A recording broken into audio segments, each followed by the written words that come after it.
Where is it? Am I standing right there? Late at night, a woman got into a rideshare driven by Spencer, a driver who only accepts female passengers. But during the ride, Spencer suddenly made a sharp turn onto a narrow road, claiming he was just following the GPS. Not long after, his phone suddenly went black. Thinking he might have hit someone, Spencer immediately got out to check but found nothing. When he got back into the car, it wouldn't start no matter what. Cammy began to suspect something was off about the driver, so she got out and decided to walk back the way they came. But after only a short distance, she started seeing road signs that hadn't been there before. Meanwhile, the driver waiting by the car noticed something strange. He rushed to the trunk and saw words written all over the rear window. The message roughly said, "Pay the toll, or you'll never leave." Spencer assumed it was some kind of prank by his passenger, but when he got back into the car, he was shocked to see Cammy walking toward him from the front. The two were instantly confused. Spencer asked, "Didn't you walk off in the opposite direction? How did you end up here?" Cammy realized she had somehow looped back, even though she never turned once and had been walking straight the whole time. She said there had to be other people out there, someone had placed those road signs, which meant they weren't alone. Spencer added that it felt like someone had already come near the car.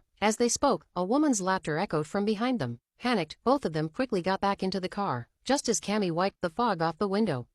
What was it? Spencer heard the noise and looked over, but there was nothing there. The two of them quickly scanned their surroundings, and suddenly, the car window was smashed by something. It turned out to be a rock, with a note tied to it. The message roughly read, "This road is closed. Take a detour and pay the toll collector." A toll collector? Spencer immediately grabbed a bowl from the trunk. Just then, a bulldozer approached from behind them, driven by an old woman. Spencer called out, saying they needed help, that someone was trying to rob them. But the old woman calmly replied that she couldn't help them because she wasn't in the same place they were. Spencer and Cammy didn't understand what she meant. The old woman continued, saying they were in the toll collector's territory and that it was something that existed everywhere, as long as you pass through its domain. Once it smells the scent of death on you, it will drag you into its world. She then added that tonight, one of them was very close to death. Maybe someone was thinking about ending their life, or maybe someone was about to be slaughtered. This moment in the film is actually a piece of foreshadowing. At this point, Cammy had heard enough. She didn't believe a single word the old woman said. "Try and take my hand. You won't be able to touch it, it'll pass right through." What are you doing?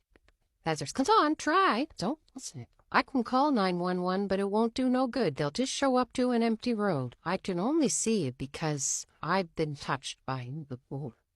The two of them got back into the car, but waiting around wasn't going to solve anything, so they decided to head into the woods and see if they could find a way out. As they walked, a faint singing voice suddenly echoed through the trees, and then a woman in a wedding dress splashed past behind them. Cammy turned to look, but saw nothing. Yet when they turned back again, a radio had mysteriously appeared in front of them, playing a wedding march. Beneath it was a note, inviting them to attend the wedding of Dylan and Mary were Cammy's parents. Still, they chose to ignore it and kept moving forward. Soon, rows of candles and chairs came into view, and suddenly, a person wrapped in a sack dropped down in front of them. The person inside cried out for help, and the voice sounded painfully familiar to Cammy. It was her father. She rushed over, tore the sack open, and asked who had done this to him. But her father only told her to stay away from Spencer, saying he was a bad man. Then, just like that, he died. Cammy immediately turned on Spencer, demanding to know why he killed her father. Spencer was just as shocked, insisting it couldn't have been him. He had been with her the entire time. "Cammy, turn around, look, none of it's fucking there."